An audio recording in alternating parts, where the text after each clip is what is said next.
Good afternoon, friends, and welcome to this policy roundtable on catch-up strategies for the late industrializers, lessons from Korean experiences. And I think this is a theme which could not be more timely as India is trying to industrialize and focus on manufacturing sector, catching up with the other major countries. The Korean experiences is something we need to take a lot of lessons from. And as we were just discussing downstairs, in 1960s, when we started our first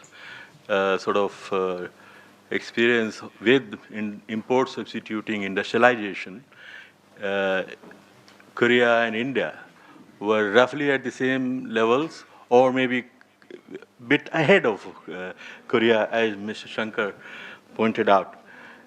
But then we know how divergent outcomes we have got from the Korean experiences and our experiences, even though most of the elements of the policies adopted by the two countries were very similar, but outcomes have been very divergent. Look at Korea, how successfully it has become a high-income country and a role model for every emerging, every aspiring economy in the world.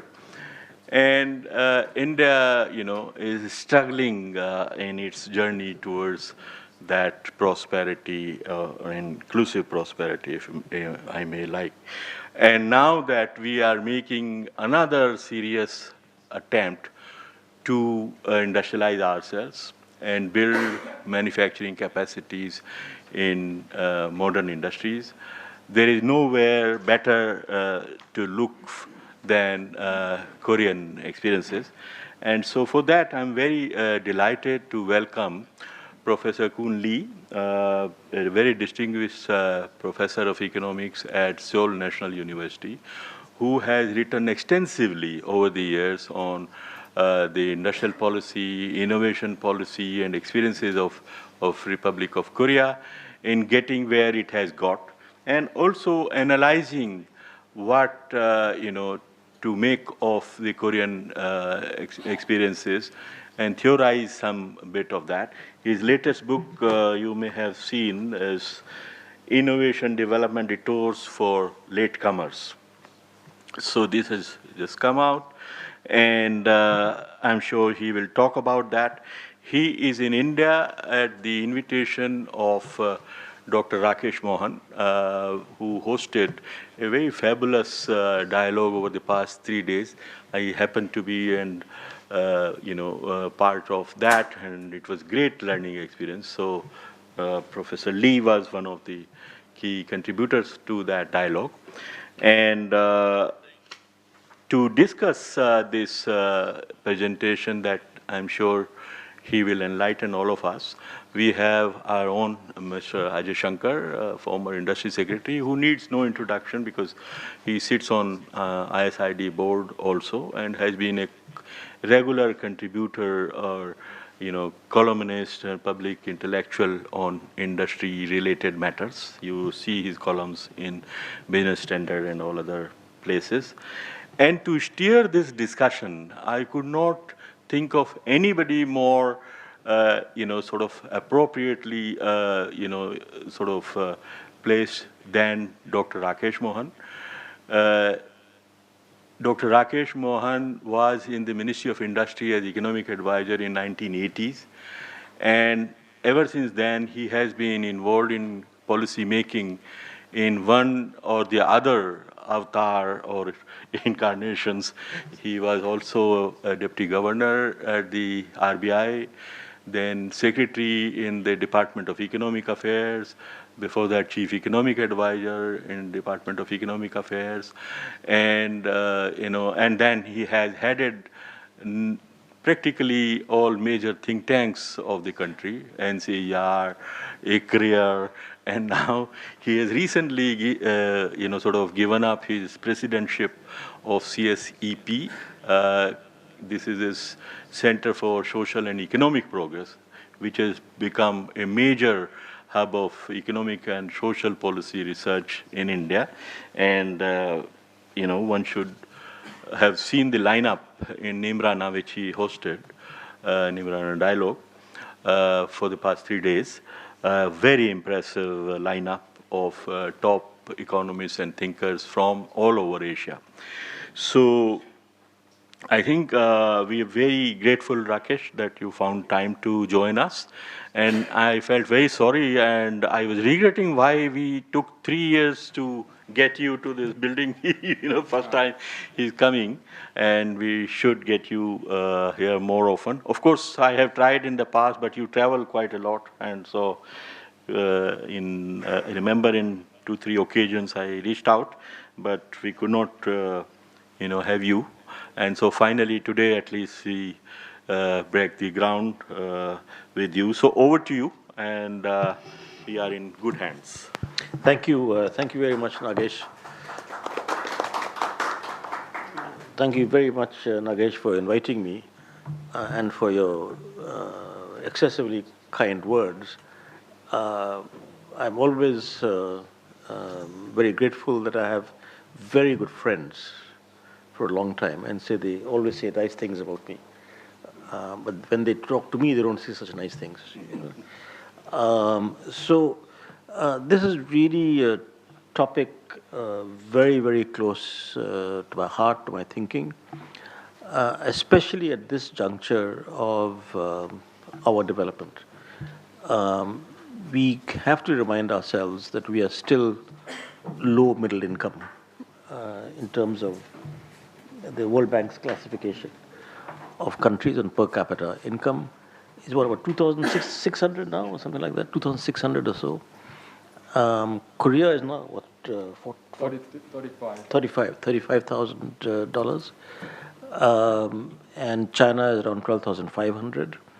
And assuming it grows at say 4-5% a year for the next 3 years, in 2 or 3 years there will be high income according to the World Bank's classification. In the late 2000s, actually, there was a lot of discussion on, quote, the middle income trap.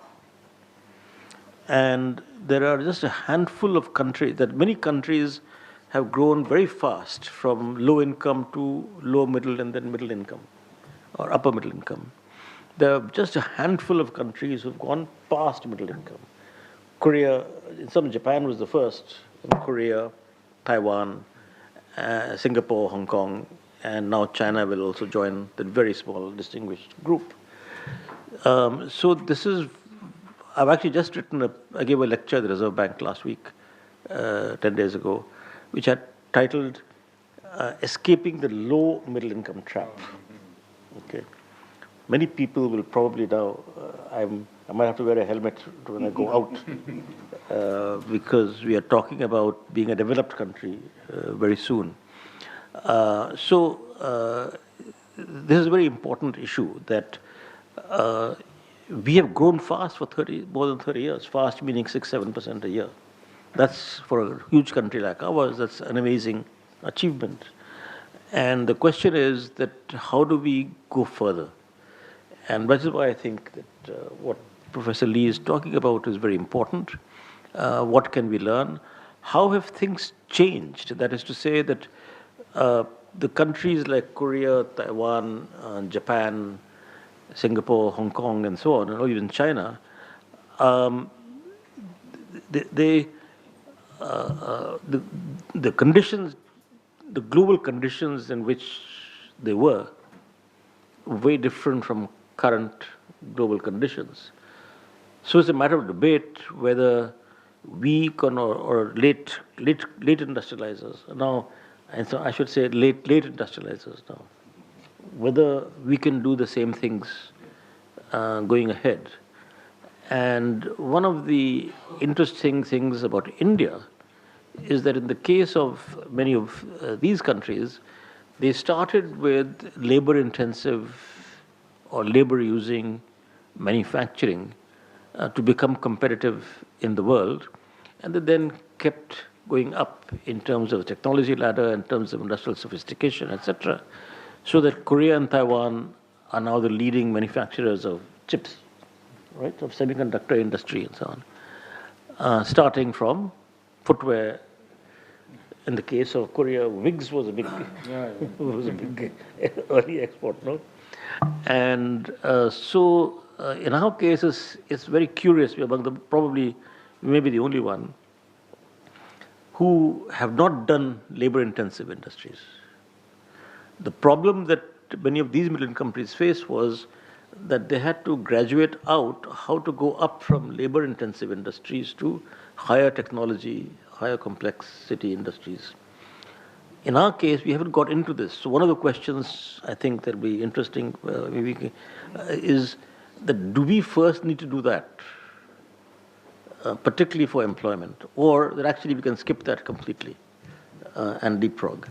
So there are many, many interesting issues. I won't take any more time, and we're delighted to have Professor Lee here because, as Nagesh introduced him, he's really one of the more innovative economist thinkers. And I will just say one more word that I'm so glad that you're doing this because, as illustrated by the initiative we have taken from CSEP in organizing the Asia conferences, is that all of us read about our countries from Western writers. This must stop. Okay, and I'm not an anti-Western guy in the sense that I studied for 5 years in the UK. I've spent more than 20 years through different periods in the US. So, I mean, I have nothing but admiration for them and so on. But I do feel that given the amount of talent and thinking and understanding economics now in our own countries and in Asian countries, how many people have read books by any Asian economist outside India? 2. 3. Okay. I mean, it's judging like the participation in a conference, there are just so many brilliant people in all these countries. So we have to. So it's really, and I'll stop it. I'll keep on speaking. Some McKinsey Global Institute data suggests that something like 2/3 of incremental global GDP growth will come from Asia in the next 20 years. Okay, that's why it's important that we learn from each other. Professor Lee, we look forward to hearing from you. Thank you. How do I?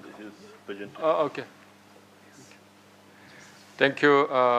It's great honor and pleasure for me to be a speaker at this occasion. I've been to many places in India, and the first time to be at ISID. And I know this ISID specialized in industry, and I don't know why I came finally today. I should have been here earlier. Okay.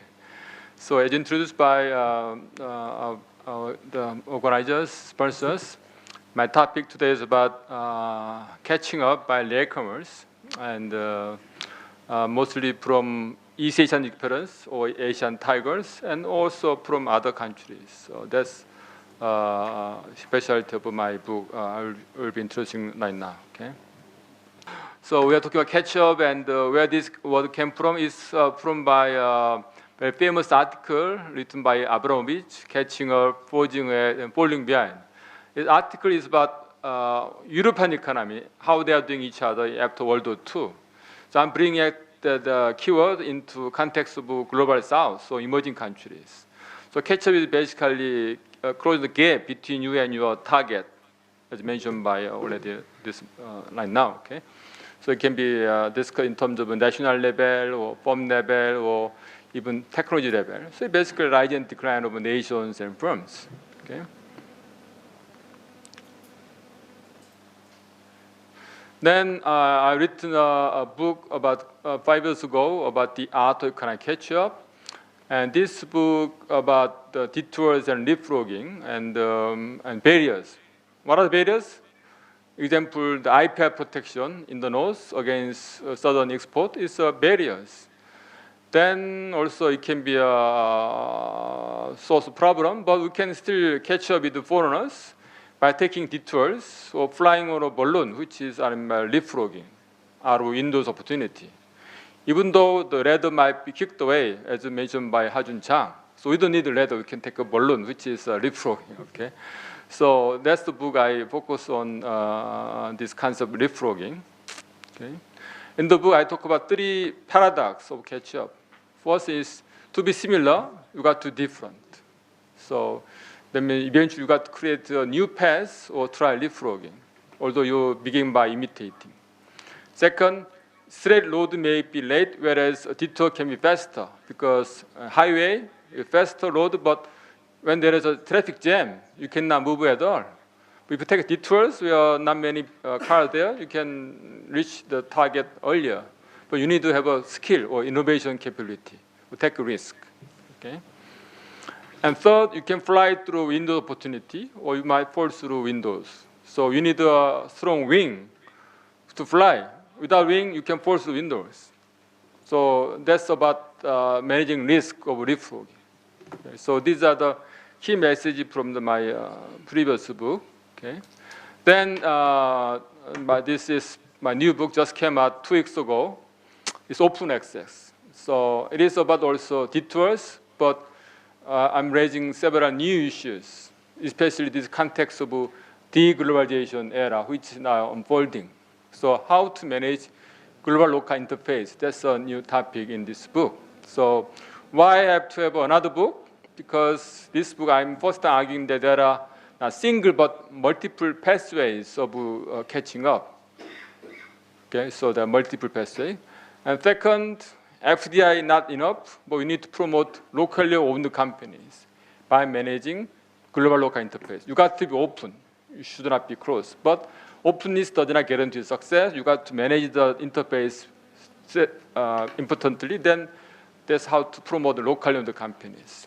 And then I also talk about detour and role of government. Okay, so this is the motivation of writing this book. So it's open access. You can freely download. Okay. So Roderick and Rumbal and Justin Lin wrote the endorsement in the back cover of the book. Okay.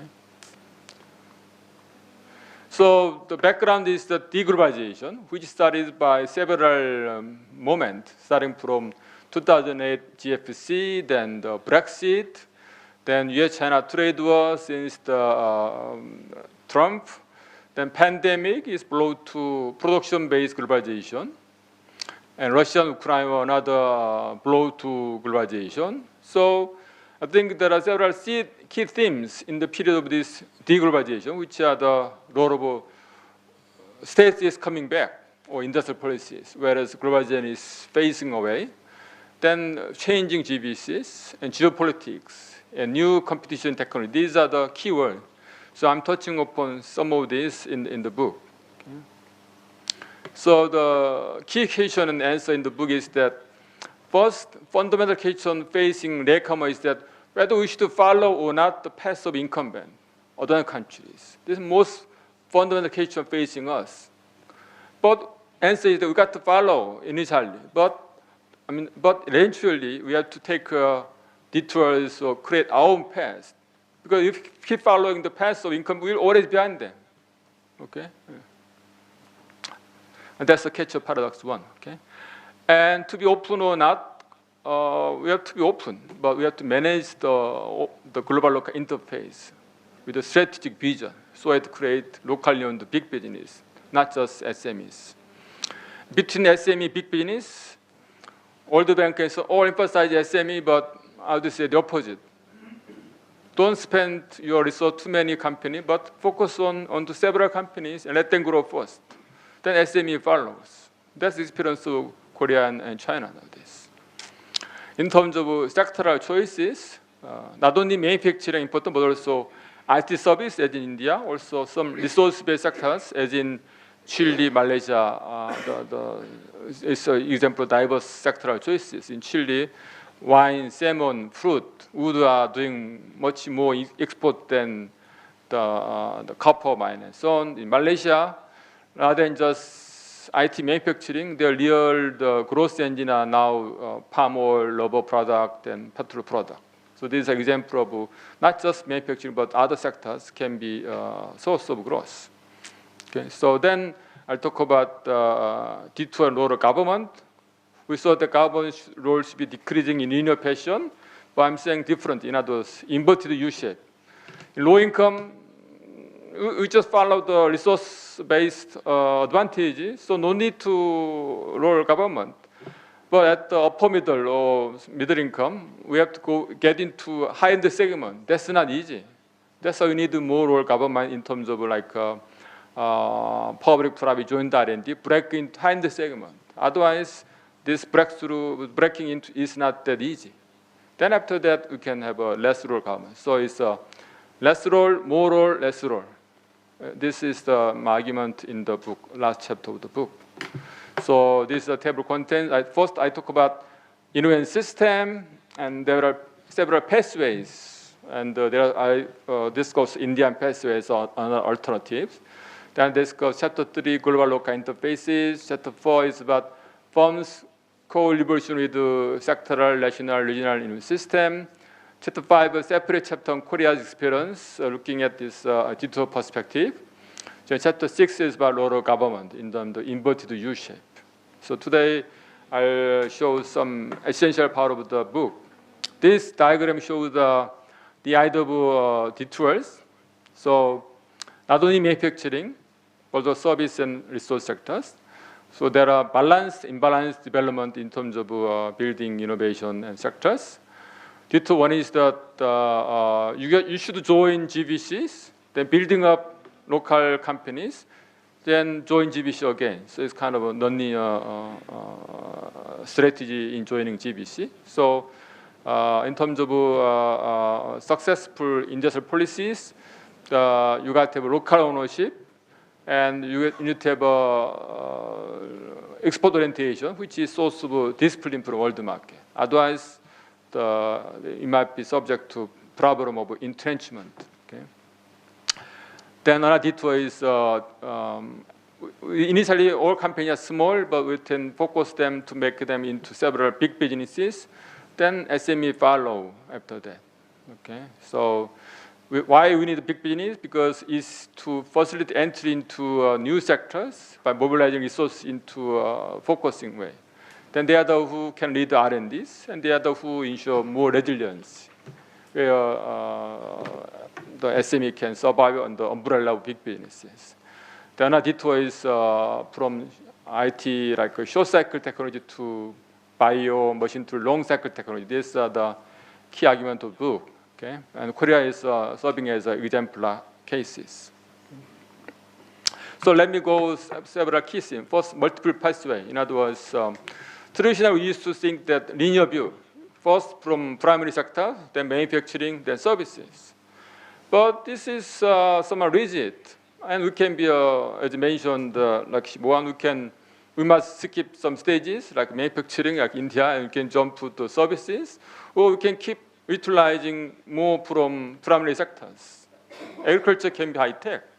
It can be a high tech company, high tech sectors, like Dutch cases. They're exporting flowers and so on. Flower is a very low tech, but it's not. It's a high tech flower from Dutch. It can be a high tech company. Yeah. So these are my first view. And so basically, I'm saying several modes of catching up. First is East Asia model, which is short cycle IT manufacturing based growth. Then there is a short cycle also IT service or creative industry. That's India is doing well. Then there is a hybrid added export-oriented resource sectors, as the case of Chile and Malaysia. Then you can have some combination of these. For especially big countries like BRICS, they can have several of them in some combination. Okay. So briefly, what do you mean by resource-based sectors? So Malaysia has more or less failure of auto sectors. They pursue a lot of national champion style policy in auto, but they failed. Okay. And then Chile is the student of the Chicago style neoliberalism, but they are doing very okay. And so the question is, what are the leading sectors? I found it is not manufacturing, but some resource sectors, such as like Malaysia, palm oil, rubber, and petroleum. In Chile, the wine, salmon, forestry. And these are sectors growing not based on free market, but due to active industrial policies, building capabilities, and building value chain, and all local ownership. And this shows the middle-income track concept. One criteria is that if you go beyond 40% to US level, that's the criteria showing high income. Korea is now 70% to US, same as Japan. We are surpassing Japan. And Malaysia actually is now above 40%. So Malaysia actually might be another example of the growing beyond middle-income trap. And they are doing well, not because of manufacturing. Okay? So these are the contribution to trade surplus in Malaysia. I compare their IT manufacturing, E&E sector, with the dollar contribution by this palm oil, petroleum, rubber. They are making dollar as much as the IT sectors. Okay. So this resource-based sector strategy makes sense in this area of GBC disruption and deglobalization because you got to rely more on the own resources. Okay.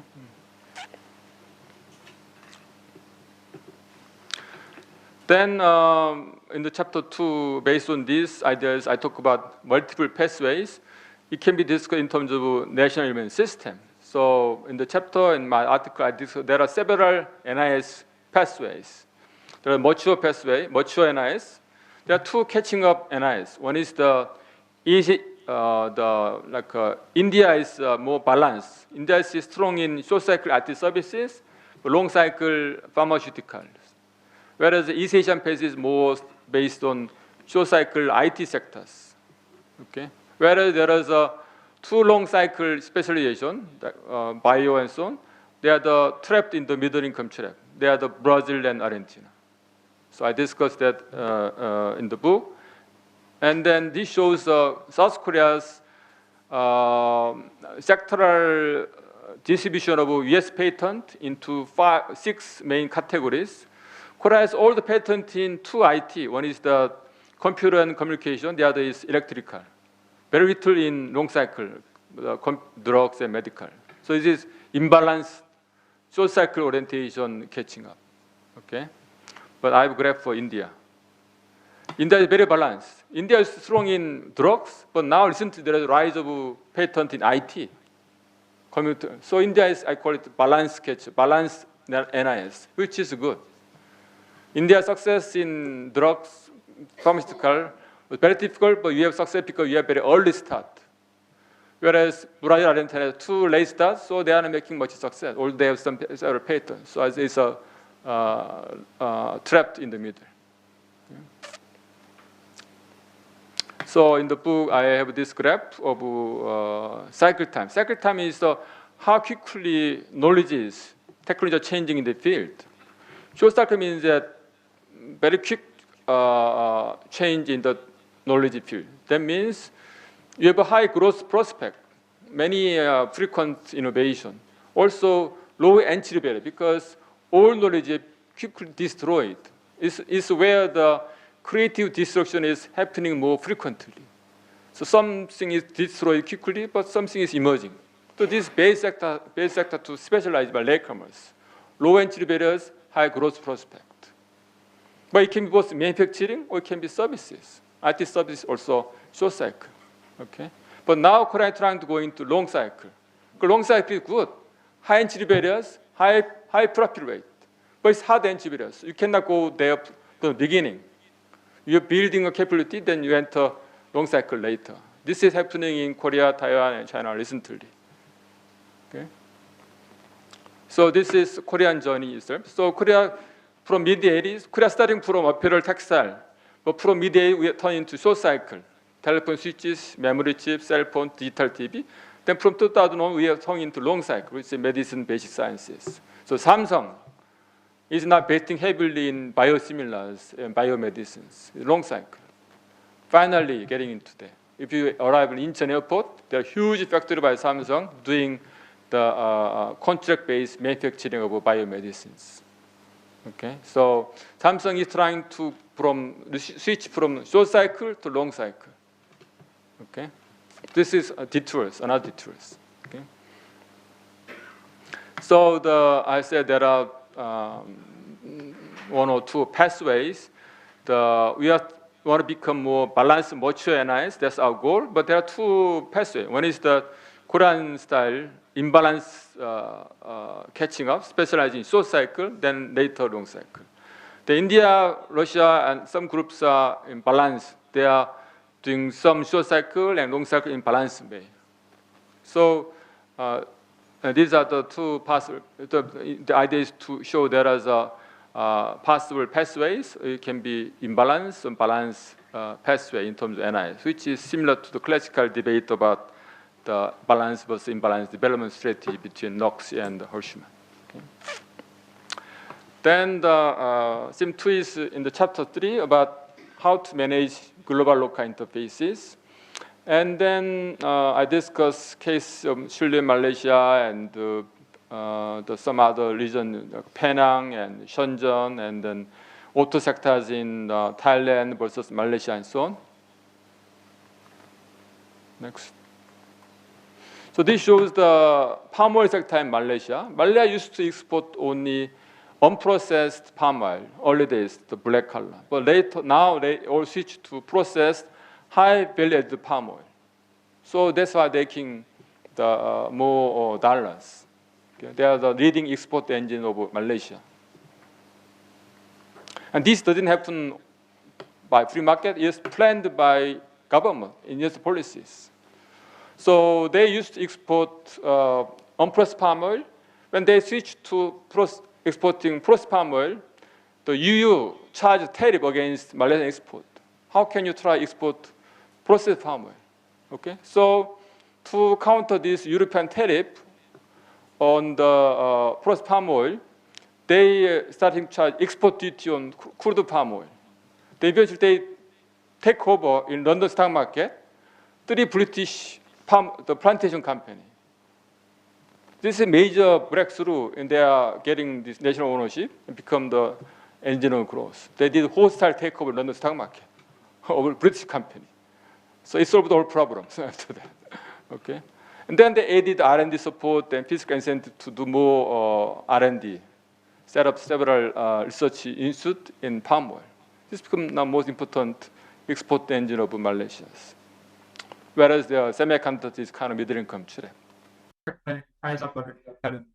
Korea and why Malaysian company this was from the support. Currently success, so I said it's one big success.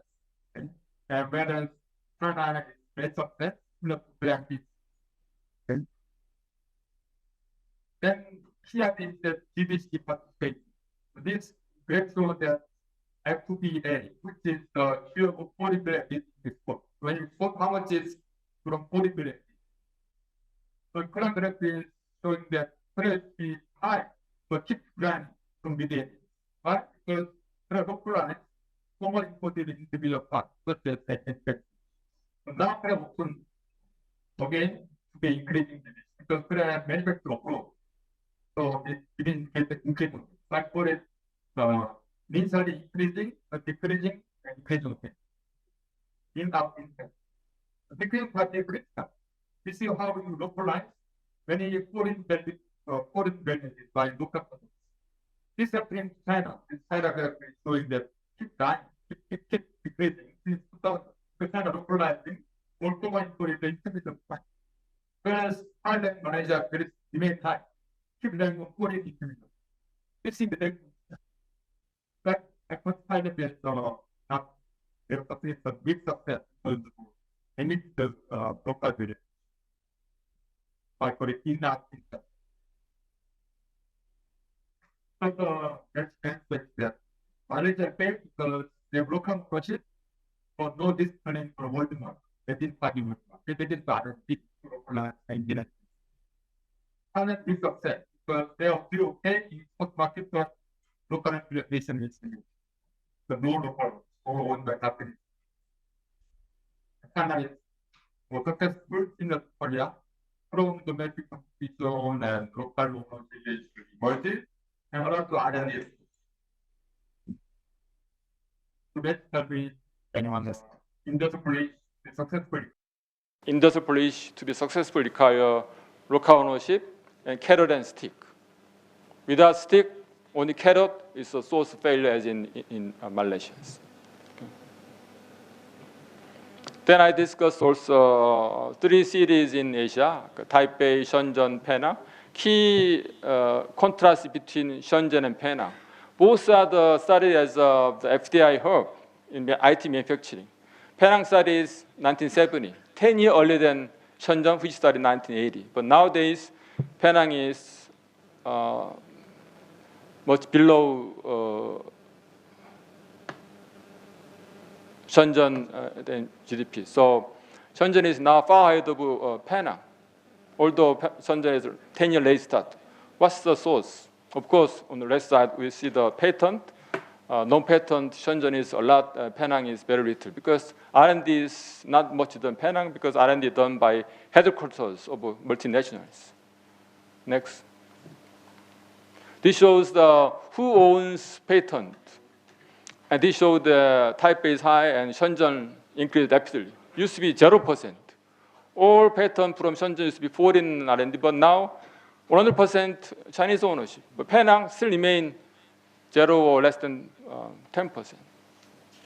So this shows the source of this growth of Shenzhen is that eventually they all rely on FDI, but eventually there is a rise of local companies like Huawei and DJI and BYD and so on. They're all based in Shenzhen. Okay. So the summary for this chapter 2 is that the success is eventually growing locally owned companies, whether they used to rely on MNCs. But Penang keep relying on MNC. That's why Penang is not failure, but not that great success, or mixed success or mixed failures. Okay. So these cases all show importance of local ownership. FDI is starting channel, but you have to go beyond that, learn from that, and create local companies. Okay? But local ownership should be combined with the discipline for world market, export orientation. Otherwise, the case of failure is in auto sector in Malaysia. Okay? Then theme 3 is about big business versus SMEs. So this is Schumpeter's caricature. There are two Schumpeters, Young and mature Schumpeters. Young Schumpeter emphasized entrepreneurship and startups in 1934, his book. But later, Schumpeter talked about big businesses.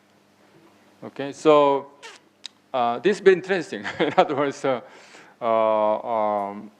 I tended to emphasize that from an economic point of view, you don't have much resources.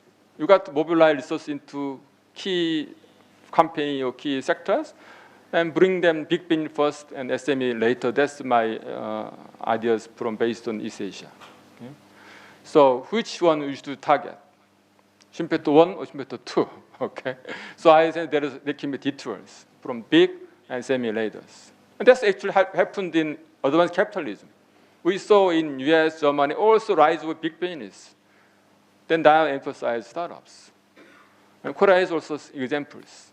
Okay? So without local big business, all nice startup tended to acquired by foreign big business like Google. Google shopping around the world. M&A all in the promising startups. They close it. Half of them must keep them, half of them keep alive. So it's better to be acquired by local big business so that they stay in your territory. Otherwise, it's gone the benefit of Google. Okay. So this from my other paper showing that this shows vertically each country how many big business we have, like a Fortune 500 company. This vertical distance from zero is that the degree you have a more big business than your country size. And all the high-end countries above this line. And BRICS country crossed the line over the last several years. US is exception. So to be advanced country, you got to have a more big business than your country size. Taiwan is too. Taiwan has about 8 Fortune 500, or more than one. Than in India is 7. Okay? So India should create more big businesses. Okay?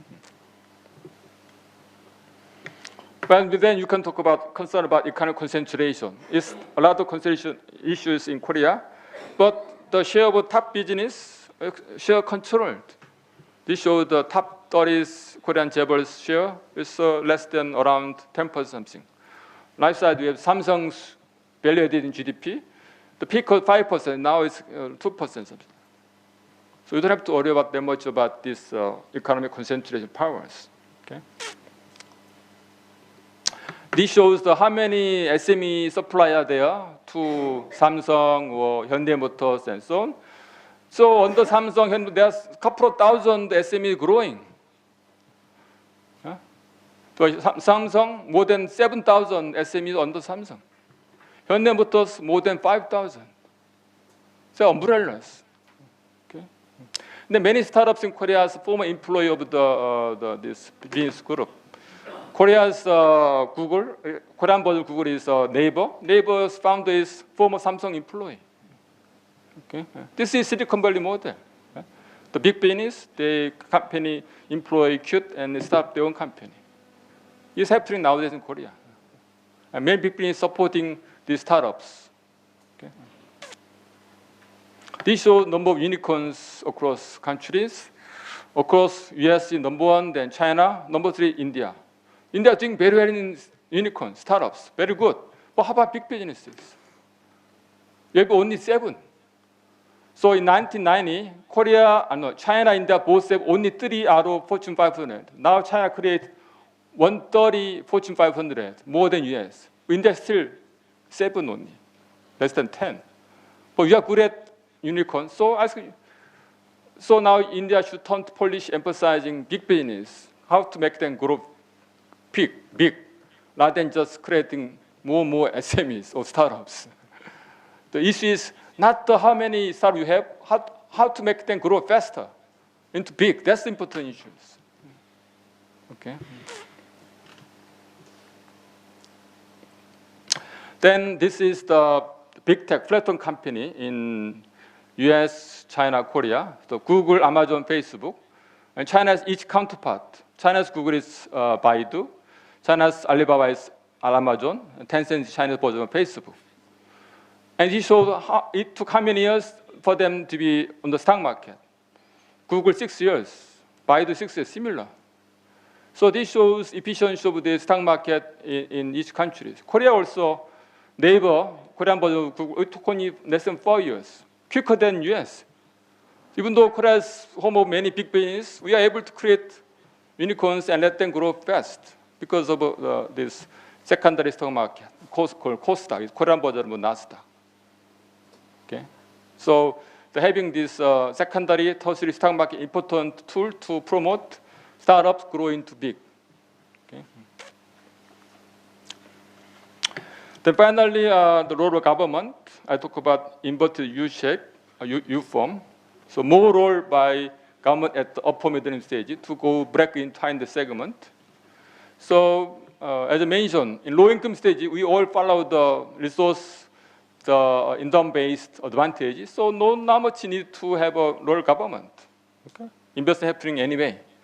But after upper middle stages, you got into high-end segment, and that's not easy. High entry barriers, okay, and all oligopolistic market. So that's why to break into entry barrier, you got to have more government, especially targeting some new technology by doing public-private joint R&D. So all Korea's cash cow, semiconductor, mobile phone, digital TV, all required public-private joint R&D, developed initial the technology and transport to the private sectors. Without that, Korea couldn't break into those high-end segments. No today's mobile phone, no today's digital TV. It all owned by, initiated by public-private joint R&Ds. Okay, so also Taiwan. Taiwan used to making calculators or small desktop, but they want to switch to making notebook. It's a big jump. Taiwan SME cannot do that.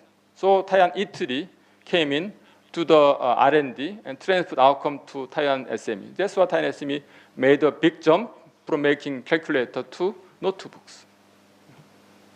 Okay.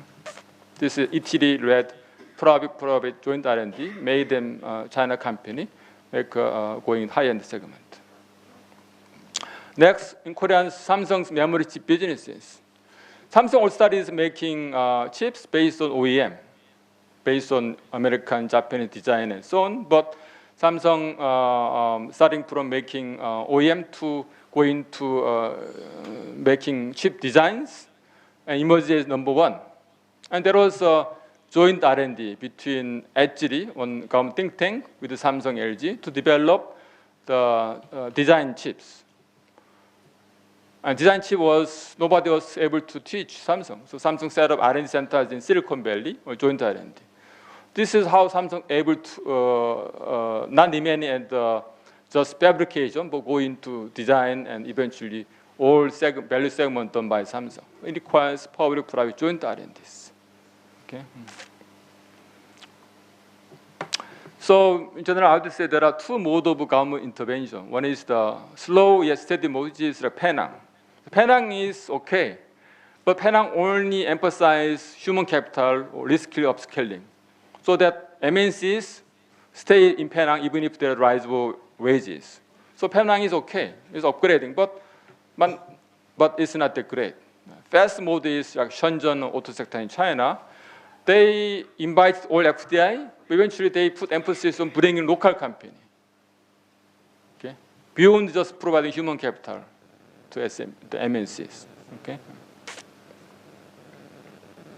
so how to create SME from big business. So SME can grow, but it also requires government policies. They mentioned Korea established secondary stock market called the Korean version of Nasdaq, KOSDAQ, in mid-1990s to promote listing of SME into stock market with less requirements.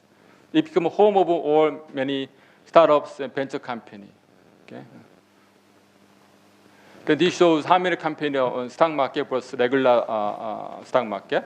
And there are a couple of hundreds companies on stock market from 1997 to 2000. So there was a boom of the venture company try to be on the stock market.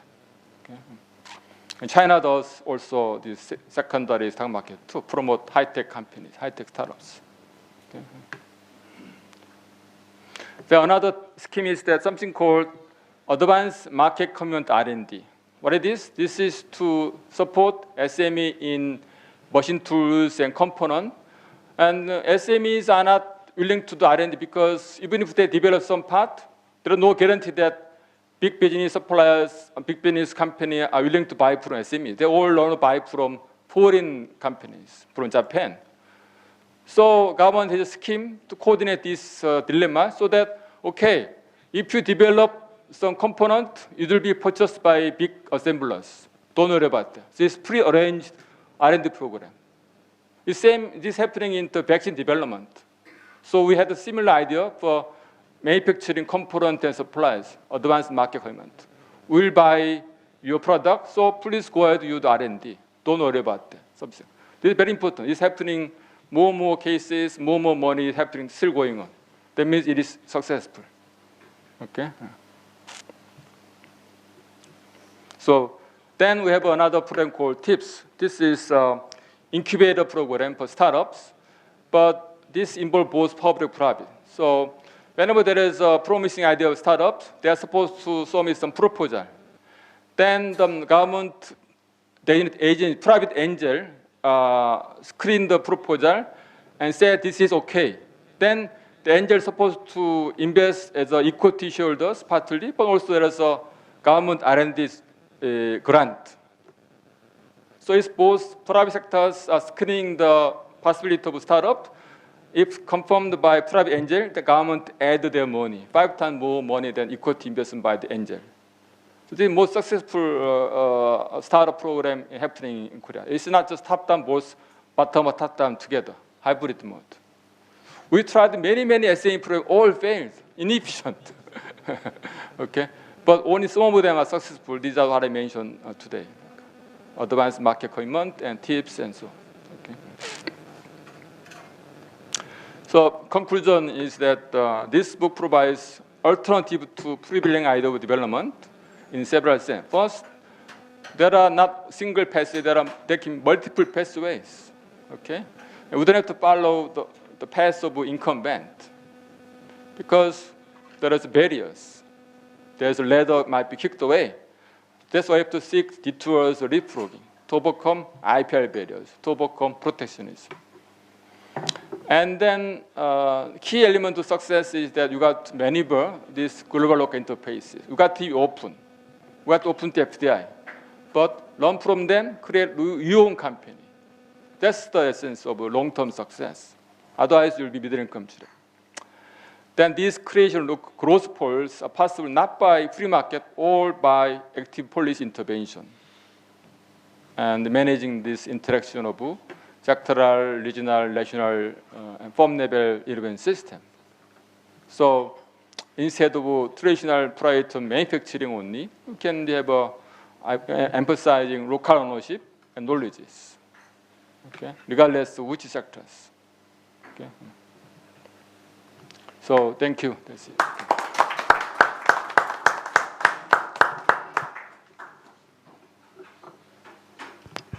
Thank you very much, Professor Lee, for this really comprehensive review of growth strategies and particularly industrial policy. And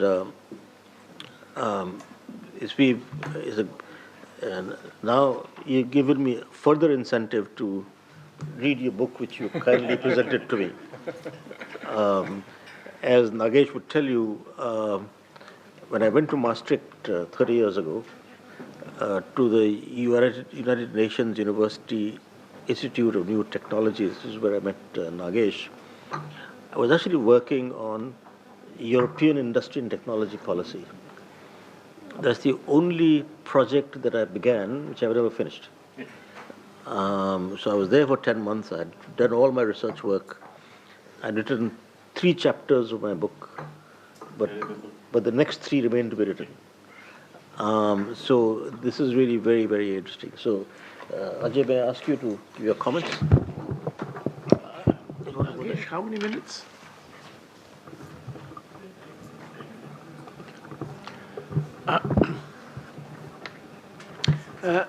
Nagesh, I must begin by admiring you for bringing Professor Lee here. Absolutely. Quite right. Before we came here, I was having a chat and I said, I've been a great admirer of Korea and what they've achieved.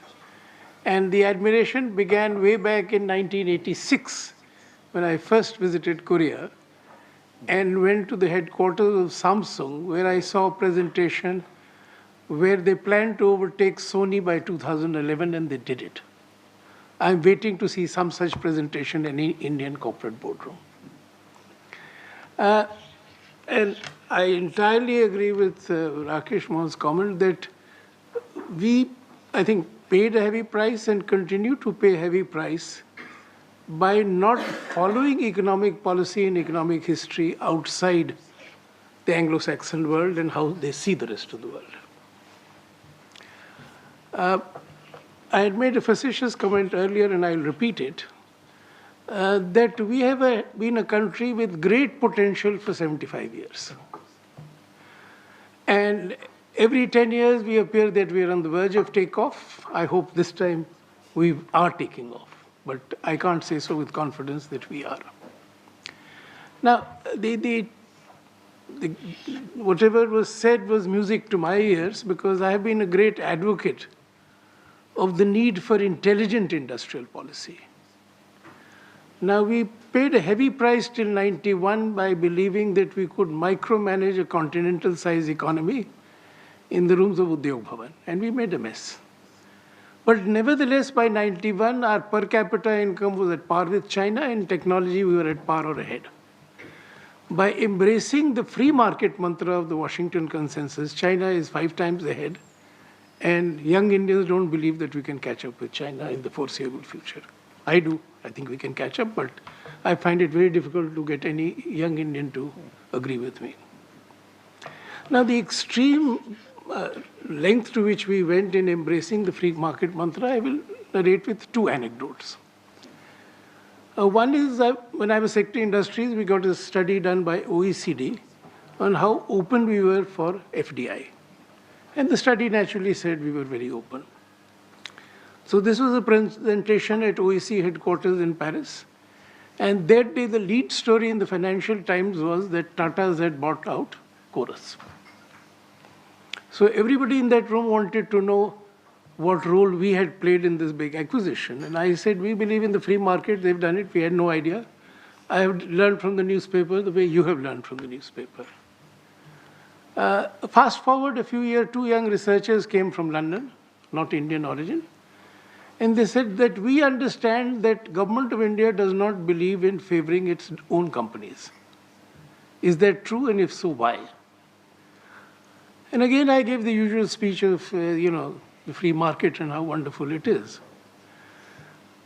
Now that the contours of an intelligent industrial policy have been laid out so well, I won't go there, but I will pick up, I think, a few extraordinary challenges that we will face and are facing if we want to succeed with industrial policy.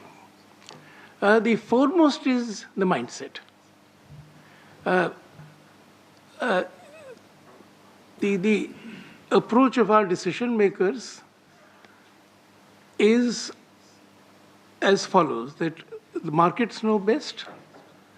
Government by definition is incompetent and incapable of doing the right things or taking smart decisions.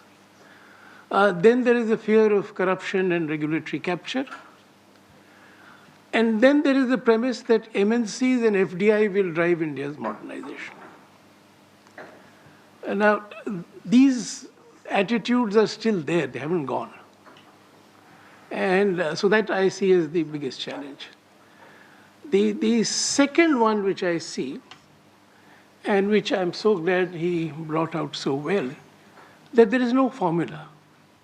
That there could be multiple ways of leapfrogging and catching up. And that will pose a very severe challenge to us if we really choose to follow industrial policy. And Mr. Rakesh Mohan rightly pointed out that in many ways we are sui generis. We send a mission to the moon at 1/6 the last cost or something like that, and we can't keep the streets of Delhi clean or have good drainage here. And we are the only country which needs to succeed in labor-intensive manufacturing for survival and social stability. But I'm not yet seeing any intelligent policy efforts at making us succeed in labor-intensive manufacturing. In fact, the political discourse is all about giving government jobs and reservations, which in my view is counterproductive. So the challenge of crafting an intelligent, smart industrial policy in today's context, and in today's context where technology is transforming the world, there is great anxiety about whether there would be jobs left for anybody, or we should look at an industrial society which lives on basic income, where the traditional exports market of Europe and the US may not be as benign for export-led growth as they were for Korea and Taiwan once upon a time. So the circumstances in which we have to craft industrial policy are, in my view, far more challenging than they were for those who succeeded earlier and caught up. But I'm not a pessimist. I believe we can catch up, and I repeat what I said earlier, I think we can catch up with China. Because we have that intrinsic talent and what they say, fire in the belly or hunger of young people to really succeed. But the problem, as I see it, is in the mindsets and the processes of policy formulation, and in the absence of creative, constructive discussions in closed doors which lead to great outcomes. One more illustration to drive home the point. I was in government where 2008 financial crisis hit the world. Now, Germany took an exceptional step, which now is talked about. They were leading exporters in the auto sector, and therefore the export markets crashed. So they decided to pay their auto companies the wages of the workers whom they would sack.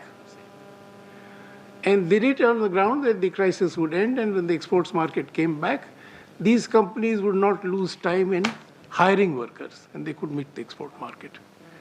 And they also had a good economic reason because the unemployment benefits in Germany were very high. You got your last pages.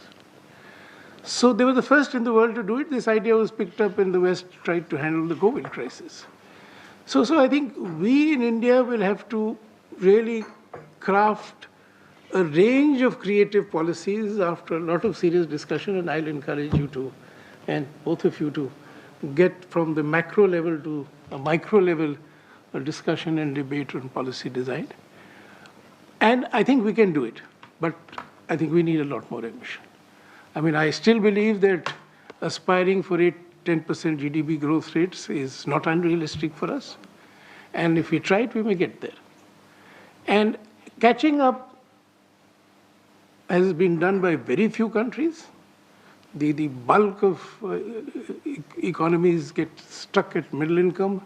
For India, the fear is we'll be stuck at this low income or whatever, low middle income. And it's a real fear. I mean, we can stay the way Latin America is for the next 50 years. Argentina was at par with the US in 1900. And see where it is today. So we can get stuck there. So we have to get our act together and take off. And the final point I would make is, and the key point, and there are two key points which I think I would like all of us to remember and take back. One is domestic firms matter. And in fact, a mention was made of Laura Tyson, and I was in the US when she was appointed the chief economic advisor by Bill Clinton. And the reason why she became chief economic advisor was that she had a bestseller in the market, which you could buy at airports. And the title was Who's Bashing Whom? Ownership Matters. And this was a time where USA was worried that Japan is going to take over. And the second is the tougher point, which is the strategic management of the interface with the global economy. So it will certainly make no sense to go back to the pre-91 period of having a closed economy. But the extreme that we have followed, that the market is the best and we will try to do nothing, has not delivered. So how do you think and understand markets and then steer it to find ways of getting the best outcomes? Because market forces are very powerful in government. I have seen it. It's like a water wave coming out of a flash flood. You can't find it frontally. But if you're smart enough, you can steer it to get great outcomes. And the one sector we managed to get a great outcome was the software industry by do very simple, smart things. One was islanding the software parks and with public money creating real-time connectivity with the market in the US, while the rest of telecom modernization had to wait 30 years. And the other was to give them the incentives available to exporters of goods for export of services and treating services as goods. So two smart policy decisions, no new ministry, no new department, and the industry has not looked back. So I've said this to just illustrate, I think, the way we need to think if we want to succeed. Thank you. Thank you very much, Ajay. I wish you were industry secretary now and not so many years ago. Everything you said, almost everything you said, music to my ears as well. One footnote I'll say on what you said about what the government did to IT industry. The secret is to do something, but let them not believe you're doing anything. Because anyone you would have met from the Indian software industry will say, we've succeeded because the government didn't do anything for us. Same in K-pop. Seriously, yeah. So really, the secret is do something strategic, right? But don't let them know that you're helping them. How many minutes for questions, Rajesh? 15, 20 minutes. 15, 20 minutes? Okay. And I'll take about 5 minutes or so at the end. Okay. Questions? No questions? Yes, let's start from the lady at the back. Hi, can you hear me? Yeah. So, Since 2013, the government has actually started having a policy for software. And I think that their effort has been to create this kind of digitized infrastructure on which unicorns can build. But the thing that everybody has come up with, who is looking at the growth story, whether in software or other tech, is that the R&D intensity of the economy is very low. And I attended a conference where they had actually done a survey as to what is the time horizon that you expect in investments and so on.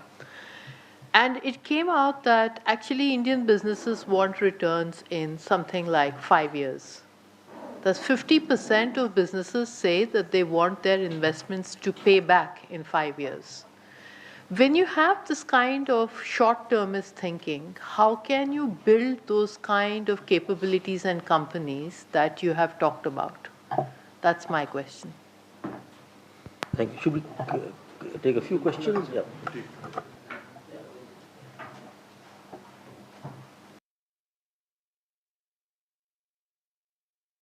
Very interesting presentation.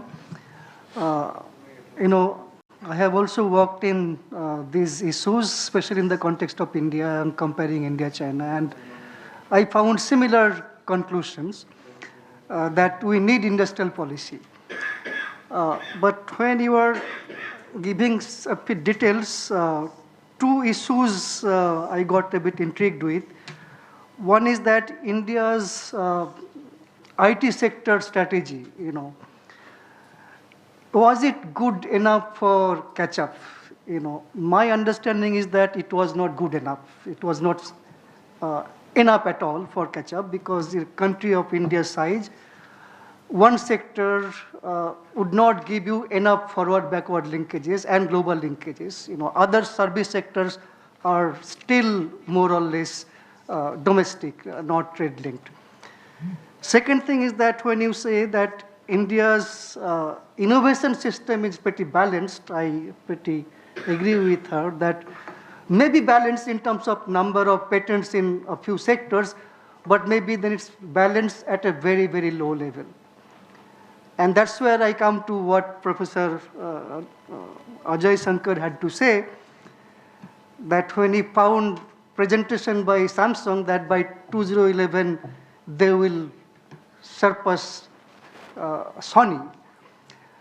I do not see any Indian company planning for similar catch-up with any global company, especially in sectors where you are in frontier, dealing with frontier areas of technology. Our big companies are still in, unfortunately, 1991, pre-1991 mindset. They are looking for opportunities where they can seek rent, wherever government can provide some rent through some policy, or looking for sectors where you don't have much of competition, natural monopolies. This has been there still 1991, it's still continuing. So if that mindset doesn't change, if we cannot push them enough, then I think catch-up is possible, but I don't see any foreseeable future, so I don't know how will you then describe me, old or young, but this is where I stand. So coming back to Professor Lee, that I find that a lot of similarities India and Korea had, even China had, but I would say India did not succeed. Korea did succeed. Why you think that our performance were so divergent despite our policies having so much similarities? I'll stop here. Thank you. Thank you. I think we'll take one more before you respond, then maybe another set. Yes. So, sorry, I didn't introduce myself. I am Nityananda. I am with Council for Social Development. Okay, I am Shattuki from ISID. One is that when you were saying that the number of big business has grown in China as well as in Korea, and it has not grown faster as in case of India. Now, in case of China, I understand that it is basically all these big fortune companies are SOEs, mostly. But in case of Korea, these are private companies. In case of India, what stopped this big business to grow? That I am not able to understand, because if you see, even pre-liberalization, these big business got the advantage of a protected market. Post-liberalization, they are also getting advantage of the global market. And is it that in case of Korea and China, big business or the industrial class was disciplined by the state, which has not happened in case of India? Most of the people talk about disciplining the labor, but the industrial class has not been disciplined that what they are supposed to serve in exchange of the subsidies and the benefits that they got from the state. Probably that is absent. So there is no growth, even if they are getting all the benefits. We do not see the kind of growth that happened in case of chaebols, in case of SOEs in China. The other thing is that both in case of Korea and China, you told about that the domestic companies, there was a priority that these companies take over. And domestic companies grow when you have a growth in the market, domestic market as well. In case of India, we see a scenario where the GDP growth rate is 7.3% and our consumption growth rate is only 4.4%. Inequality is increasing. So the domestic market as the preliminary source of the growth of big companies, particularly domestic companies, is not actualizing. So probably that is one of the reasons, because both in China and Korea, you had land reforms long back, which we didn't have for the past 75 years. So the domestic market didn't grow the way it grew in other countries. I agree with Professor Nityanand what he said, that you showed that catching up may take off in case of India through IT. But this is, since you basically located these sectors on the basis of their performance or contribution in trade, so IT came up. But IT and these services only employ 8.5% of the employment even within the services. The major services employment is in retail sector, in construction. IT is a minuscule part both in terms of GDP and in terms of their share in employment. So I don't think that they would be one of the drivers of catching up in case of India. Is there any possibility or not? Thank you. Sleep would like to address these, then we can go some more. Yeah. Okay. Thank you for all important questions which require more knowledge of India to properly answer. So I don't know much knowledge, but I did some research on India too, but still shallow. But here you have more than 1 minute. Okay. Thank you. No, give up. Okay. So in some aspect, India shares something similar to China, Korea. In some other aspect, different. And if I say something from fundamental, one is the land reform. I think important initial conditions. So in Korea, land reform give peasant the land, and they use the land. Later, they sell some of the land to pay for their children's education in urban areas. So they become urban middle class, and they become source of Korea's industrial takeoff. Yeah. So there is some linkage from land reform to education, then R&D based growth, and that also set initial kind of a more equal basis to start. So maybe that's the one part of the differences. Then the size of domestic market. Korea domestic market is so small, so all Korean company forced to go foreign market from the beginning. Otherwise, no support from government. The cross linkage from export performance and domestic privilege. Hyundai Motors from the beginning go to foreign market. Otherwise, government said no, we cannot support you. So the foreign discipline very important. So domestic market oligopoly, land coming from domestic market, they can pay R&D. But it is subject to foreign discipline. That's why it forced to company go to efficiency seeking. Otherwise, companies spoiled in domestic market. So that's why the important essence is that the domestic support plus foreign discipline. That's why I'm saying carrot and stick. You should be good there. The Hyundai Motors, from the beginning, export to foreign countries. Nobody willing for Hyundai cars. So Hyundai to Ecuador in Central America. So they have initial the emerging market first. Okay.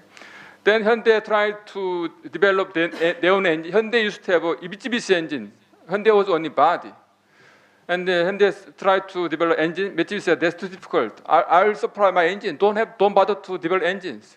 Hyundai said, no, I'll develop my own engine. It took 7 years. Hyundai succeeded to develop their own engines. 7 years. They tried more than 1,000 prototypes until they succeed. You need that kind of long-term commitment. Okay. Yeah. Then India's IT sectors, I know there are many limitations, many papers on that, but India's IT has been upgrading from like a body shopping model and business outsourcing to eventually global delivery model is Indian really invention. So it's like OEM, ODM, OVM upgrading pattern is happened in, I think, Indian IT service too. In the sense, it's an important case of success. I know, but India's too big and too rely on one source of economic growth. So you got to have more. That's why I have to mention these resource-based sectors. I went to Kerala, and they are growing a lot of coffees. But you sell coffee only unprocessed. You don't have your coffee brand. You got to have coffee brand and process more locally, high value addition. So global Ivory Paper and Coffee GBC, globally top 5, 7 coffee producers are all in emerging countries. But global top 5, 7 coffee brand is all from North. Big asymmetry. Yeah. So you should create your own value. That's what happened in the Malaysian palm oil. Yeah. Yeah. You got to acquire foreign brand. Some of them go be bankrupt in trouble. So China acquiring many foreign brands. That's the quickest way growing your own brand. You don't have to build your own brand. It takes too much time. You got to acquire foreign brand. Yeah. Yeah. That's what China did. Yeah. Yeah. Yeah. So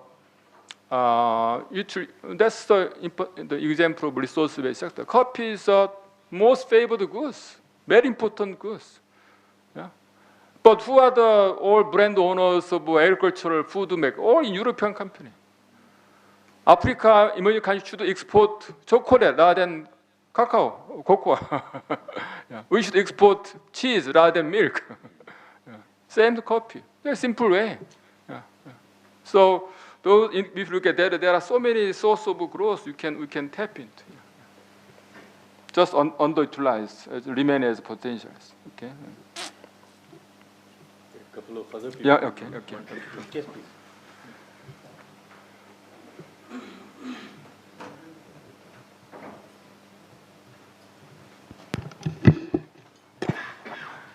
I'm Sujit Bhattacharya from CSI and NISPAR, earlier NISTATS movement. Professor Lee, I have started reading your book and thank you for sharing it, making it so open for all of us. What I think about your a very promising sort of what I see are about how we can catch up, and it's very contemporary and timely also. But at the same time, I see that that the sustainability, circularity, and many other challenges which have come up. And as I see, more cartelization is happening across.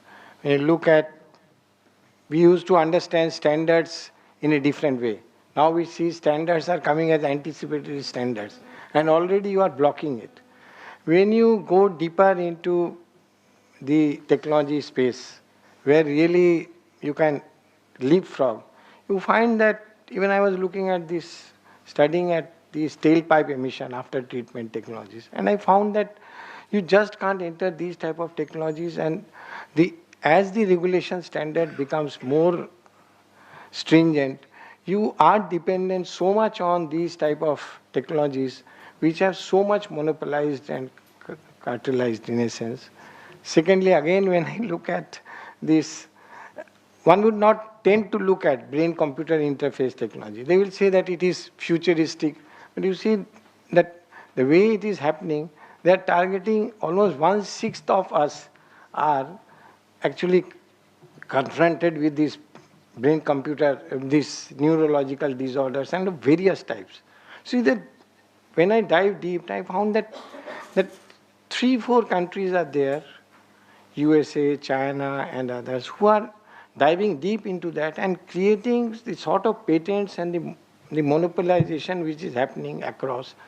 So my proposition is that with this fourth industrial revolution coming, with these sustainability challenges, and people are talking of degrowth and all that, where do we place ourselves in this?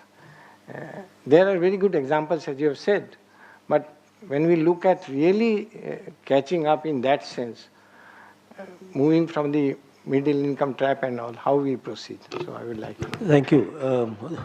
I'll just give a comment on this, that we can't ask others, but I think part of the lesson Professor Lee is giving is, don't ask others what we should do. Learn from them and figure out what you should do. They're not going to tell you. Shiraditya, did you have a question? Shiraditya, did you have a question? Shilo? I am not asking you. Actually, it is a Yeah, okay, thank you. It was coming up because catching up has been the key. Yeah. Shilo, are you raising your hand? Yeah. Okay. There's a lady. Thank you very much. This was a very interesting talk. So I'm Devdatta Sahan from the Faculty of Economics, South Asian University. So it is very nice to know that there are multiple trajectories. It gives us a lot of hope and a lot of belief as we think we can also catch up. There's one thing that I would like to just find out from you, and that is, it is always easy to see what has succeeded. Sometimes we learn a lot from what did not succeed. So you did mention that we tried a lot of things in Korea, and a lot of those things did not succeed, like the COSTAC did, like the advanced placement, the other program you mentioned which did. But what are the ones which did not? Where did you really burn your fingers? Because as far as I see it, we will be playing a very difficult game at a time. Suppose we say, we go for the things that you're saying, like resource rich, like coffee, right? We are going to fight certain very strong trade-offs coming from climate change. And there our agency, no matter how much the government supports, or even if we can piggyback on a big brand, there will be climate change, there will be shortage of water. Every cup of coffee, it's very, very water intensive, and the southern part of India is not actually rich in water. Water is one of the major resource constraints out there. So we may just start off, and before our blue tokais and South Indian coffees take over, we might just hit the, the barrier. So it would be very enlightening for us to know what were the big mistakes you made, and therefore give us the glimmer of hope that even if we burn our fingers here and there will be a few ones where we will just also make it through. So that will be very nice to know that. Thank you. Thank you. Shared, did you have a question? You couldn't hear me? Because I see that your mute sign is off now. Yeah, just very briefly. I'm Professor S.K. Jain. No, sorry, I was asking Shiladitya from S.K. Jain, IIT Delhi. A very interesting lecture. What do you think, it is a straight question, what do you think are the barriers in India's catching up strategy? Because India is a very complex and diversified country, which was not the case with Korea. So you have any inputs on that? Yeah, Shiladitya, I'll try again. You have to put off your, are you on mute? No. But okay. Okay, go ahead. Go ahead. Can you hear me? Something wrong with the line. No, is here? Yeah, yes, please. Yeah. So you were saying that India's innovation system is a balanced one. Says if we look at it holistically, we can reach such a conclusion. But one problem is that India is aspiring to become a developed nation by 2047. Okay, so that means in next 2 decades time. So with this current pace of innovation, India may not be able to reach that target. Okay. if you look at the OECD countries, we find an interesting pattern. Most of the OECD countries, in the initial stages of development, the R&D GDP ratio increased from less than 1% to more than 2% in about a decade's time. In about 10 years' time, the R&D GDP ratio crosses 2%. Okay, I was looking at what happened to Korea between 1982 and 92. So it increased from 0.7% to more than 2%. And that is the case with China also. But India has been trying to increase this, take this ratio above 2% since mid-1980s. Now almost 4 decades are over. So it hasn't increased. So I would like to know from your experience. So can you share something that you did to incentivize the industry to increase the R&D spending? Yeah. So let me try and answer easy ones maybe. Okay, the last one about R&D program. So actually, the most of middle-income countries, the R&D GDP ratio is less than 1%, even the less than 0.5%. And Korea used to be 0.5% in early 80s, same as Mexico, Brazil, or Malaysia, and so on. Korea now more than 4%, highest in the world, together with Israel. So R&D is one indicator of how much you're spending on innovation. And then when Korea was at the mid-1980s, that's where Korea is facing middle-income trap. You're facing rising domestic wages, but your goods are not that high-end enough, so you're squeezed in the middle. And we thought that to go beyond middle-income trap, we have to produce high-end goods.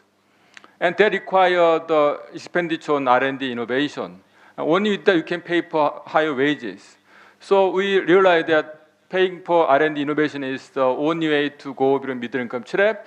And then from that, company realized that the big jabbers used to rely on licensing to get foreign innovation, but now they switched to in-house R&D from mid-1980s. Then government provides tax incentives. Whatever your R&D expenditure can be exempt from taxation. So the government incentive starting to work at the time. Then on top of that, that's when we initiated several public-private joint R&D. First example is the localization of telephone switches, fixed line switches. We always import.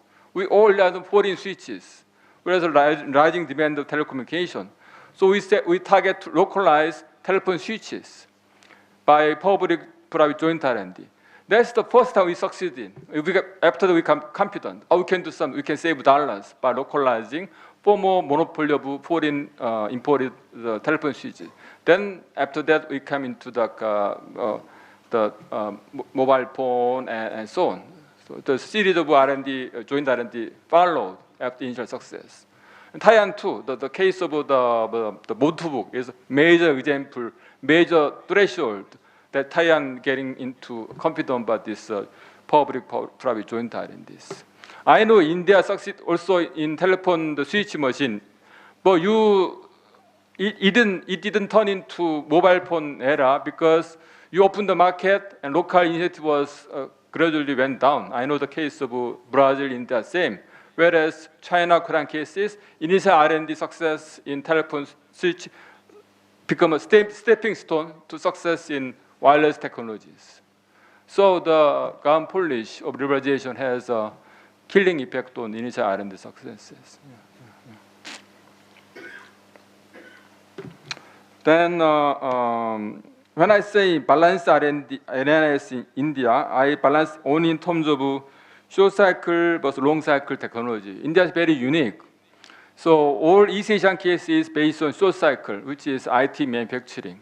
And short cycle important because that's where creative disruption is quite frequently happening. That means initial monopoly by incumbent quickly destroyed. Then that was leading to rise of new technology and new companies. That's why short cycle we can break into the sectors by mobilizing entry barrier opportunities. Only in mobile phone, look at mobile phone. Initial inventor was the Motorola, but it was analog phone. But there was a rise of the digital phone. Motorola thought that my analog phone is superior than the digital phone. So it keep investing more in further improve analog system, the total collapse of the incumbent. It's an incumbent trap of sticking to existing technology. So it gives chance to latecomers leapfrogging into next generation technology. That's what happened to the Nokia. Nokia is digital phone, so it became the market. But even same Nokia fall into another incumbent trap of sticking to, not switching to smartphone. So Nokia collapsed also, even 2 years. Then there was rise of Apple. Then Samsung quickly switched to smartphone, following Apple. That Samsung survived. Yeah. So that means in short cycle IT sector, there is a lot of opportunity comes up. And it can be source of incumbent trap being destroyed by newcomers. That's why short cycle matters. Low entry barriers, high growth prospect. That's IT service too. But long cycle is better because high entry barriers, once you get it, you will be there forever. Look at the long cycle sectors in machine tools and pharmaceutical in Switzerland and BASF in Germany. They are number in the market more than 100 years. No way to catch up. Yeah. So Samsung is moving into bio, similar. So out of 10 Korean jables, 8 now pouring investment into bio, because they are now ready to go into long cycle bio sector. But India is lucky in the sense you have a very early start, so you have some companies successful in pharmaceutical. In that sense, India is balanced, very lucky, because you have early start before entry barrier is setting up. So India can utilize this advantage in a sense. Russia is too. Russia is strong in IT, but also they are strong in some long cycle sectors. I classify India, Russia as a balanced NIS. But the Brazil, Argentina, only long cycle, only bio, drugs. They have many patents, but without commercial success. They're all part of the Western-led R&D system. They are part of that, but not without their own companies. Okay. Failures, of course, some failures, many failures, especially many SME policy all failed. But it's not only true in Korea, but all countries try their own SME policies, all envision. We call Peter Pan syndrome. SME don't want to grow into adults. They want to remain Peter Pan, getting all relying on the government aid. And so it's headache for every country. It politically makes sense. So every country have many own SME policies, but very few of them making success. I have these few examples. Also in clothing, Korea used to produce many clothing, but we want to become like Milano, fashion centers, and total failures. But you learn from failures. If you don't try, no learning. And government bureaucrats are learning. Chinese too. China company bureaucrat was not confident of industrial policies. But they, over time, they become confident over time because some success are happening. In auto sectors, China all rely on joint ventures, Shanghai Volkswagen. But later they realize that joint venture doesn't make sense. They only keep producing old model car in China market. So only China becomes successful in rise of local company like Chery and Geely. They are provincial government initiated company. They are locally owned. They are the beginning of China's auto sector rise. Then later turned to BYD and so on. So China government learned from these auto sectors that FDI is not enough, and they can be more confident about supporting local company. So government also learn. Thank you very much. I think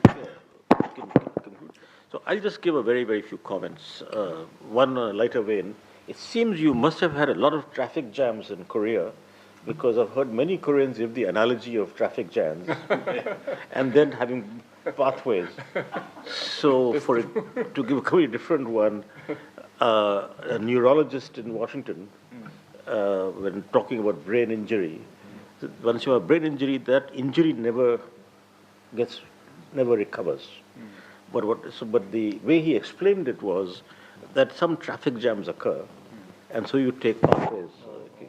So it's obviously Korea must have a lot of traffic jams, and you must be expert in finding pathways around traffic jams, whether in economics, whether it's in neurology. I think I really learned a great deal, and something I think very relevant for us today is the emphasis that you made on big companies and locally owned big companies. This is Chatham House rules? Yeah. Yeah. I have to be careful since I'm on the Economic Advisory Council of the Prime Minister. So this is not for anyone to quote. Because I think, for example, on this issue, is our production-linked incentive industrial policy now. We are giving cash incentives to companies like Apple, almost the highest valued firm in the world, and a country with just under $3,000 or $2,800 per capita income is giving their tax revenues to the highest valued firm in the world, from the richest country in the world. That's one example, but almost all PLI, this is to invite FDI. Whereas I think that if Professor Lee had come here 5 years ago, and if he had given a lecture at the Niti Aayog or the Industry Ministry, what we're learning from this is that if you're going to give incentives, right, it should really be for learning and R&D, technology development, human capital development among workers, and so on. I'm going to give you an example here in terms of human capital development. I know companies who are in the so-called high-tech sector, okay? But the value added is only 5-7%. Everything else is components are imported. And all their workers, not professional staff, all their workers are contract workers. What does that mean? They have no security of work. Also, the company therefore has no incentive to train them. So when we talk about R&D and technology development, it also means constant upgrading of your labor force.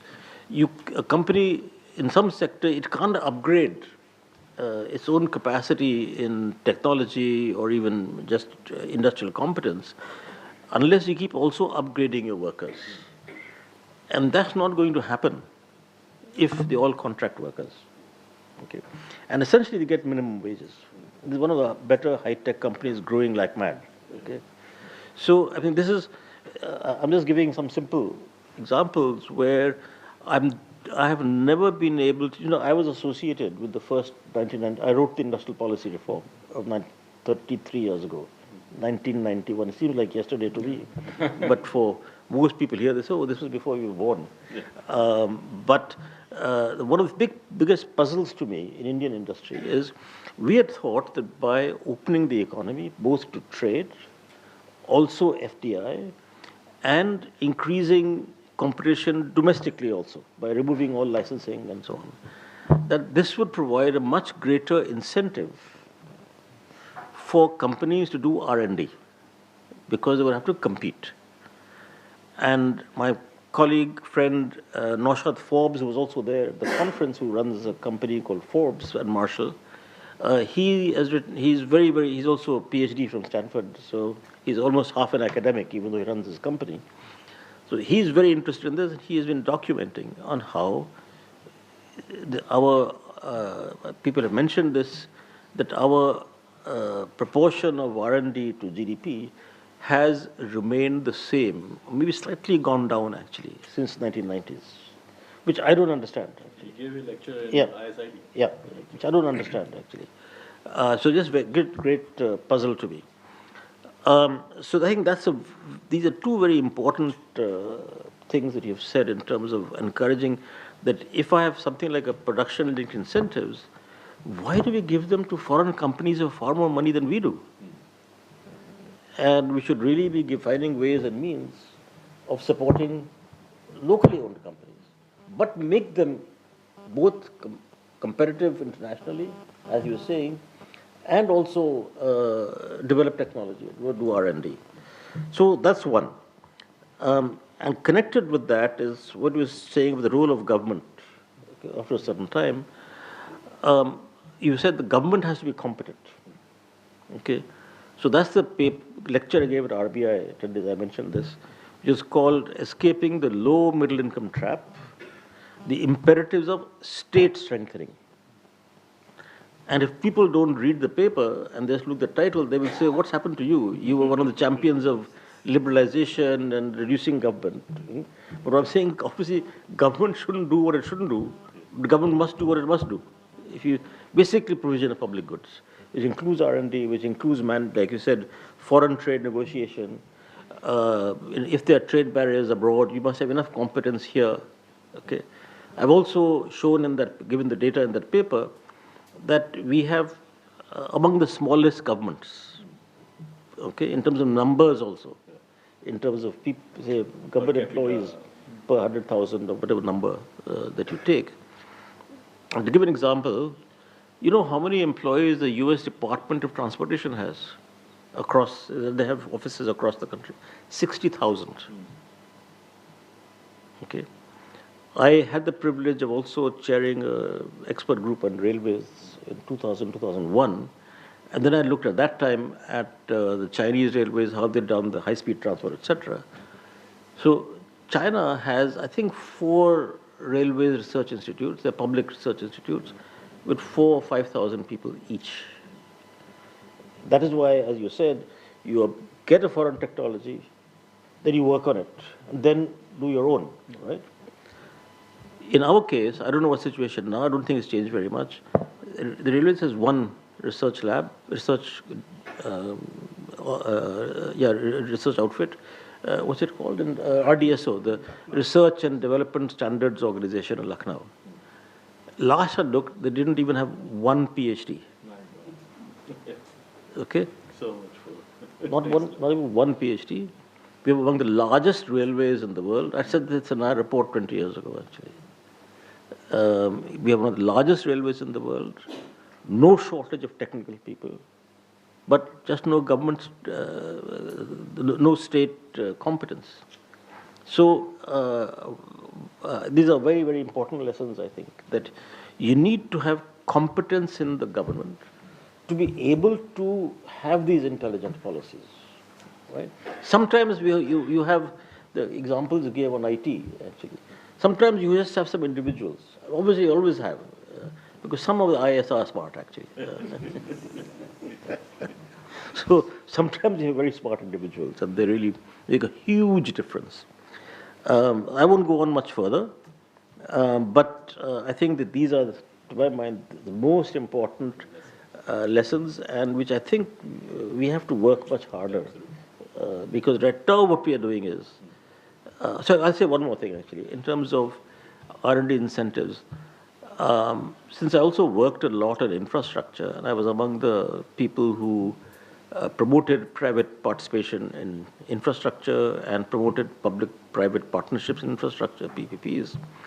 But post facto, I sort of reflect, and I think one of the things that has happened since the late 2000s is that we started the PPPs, right? And so in PPP, obviously, by public-private partnership, particularly infrastructure, which are not tradable, there's no competition. So you have to bid, get a license, and so on, and get it. So because of our old licensing past in industry, our biggest firms are, the main expertise has been managing government. Okay. And so I don't have proof of this, I don't have not done research on this, but on reflection, I do believe that we had a huge entry of new firms, actually, and it became bigger in manufacturing till the late 2000s. And then it has stopped. One of my guesses is that we again brought in incentive structure for our largest firms to go into infrastructure, which essentially means managing the government, getting the license, bidding for it, getting a subsidy, etc. So, but I mean, this is conjecture, but I think that's one thing that bothers me, because I was among the culprits who introduced this concept. But I have some doubts about it now. So our largest firms are going towards non-traded sectors because they don't want to compete internationally. Otherwise, automatically, if you have free trade, you have to compete. So that's something that is interesting for us. I can go on, but I'll restrain myself. So it remains for me to thank you very much, Professor Lee, for Now I'll have to spend some nights reading your book. And, and Nagesh, thank you very much for inviting me for this very interesting time. Thank you. I think it was most fascinating talk, and it was most fascinating discussion by Mr. Shankar and our chair for this afternoon, and for all of you who participated in. I'm sure you enjoyed it as much as I did, and there are very clear lessons coming out, as Dr. Mohan has very well summarized. I think local anchoring of capability and technology is very critical. And what came out from his talk is that, in India we either have government institutes or we try to promote R&D of companies by tax incentives or this or that. But this PPP model on R&D, which in Korea was very successful, that public and private sector come together, pool their resources, share knowledge, and they have a definite target, time horizon where they're heading to. And then in the book, he also talks about how some of these companies jumped, the queue, and for instance, Samsung decided when they went into mobile telephony, not to focus on GSM or analog technologies, but go straight to CDMA, taking risks, uncertainties, but chances when they succeed are enormous, And but that was possible because government shared the risks. Government was partner in R&D, public-private. So there are many, many such very important, very critical lessons for us to learn from Korea. And I think we need to have you visit India more often to keep giving us the lesson. So instead of wasting your time visiting the US as a visiting professor, Sure, okay. I'll be here. you'll have far more impact. Exactly. Yes. So I think you should be more often visiting India. Help us, giving those distilled messages from your own experiences, and write on these lessons, which in fact I already invited him to contribute to a special issue of Economic and Political Weekly on industrial transformation that I am editing, and I have to also approach both of you on the dais.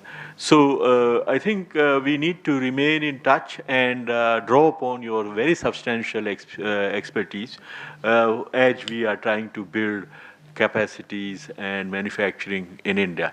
And on that note, I want to thank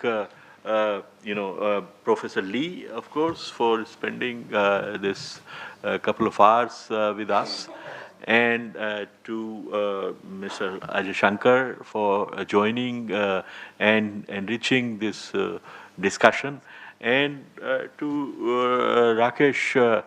I didn't mention in the beginning that we got to know each other in 1990s when I was working at UNU INTAC, and Rakesh visited us as a distinguished fellow. And ever since then, we have stayed in touch and became family friends. But this is first time that I am able to, this is, a biggest regret, that first time that we are getting you to ISID. And now on, I think we should get more of you. But thank you very much, Rakesh, for steering this discussion and adding from your insights in the policy making and your otherwise your so much of sort of thinking aloud and research. So thank you very much, everyone, also for joining us, and a big hand to everyone.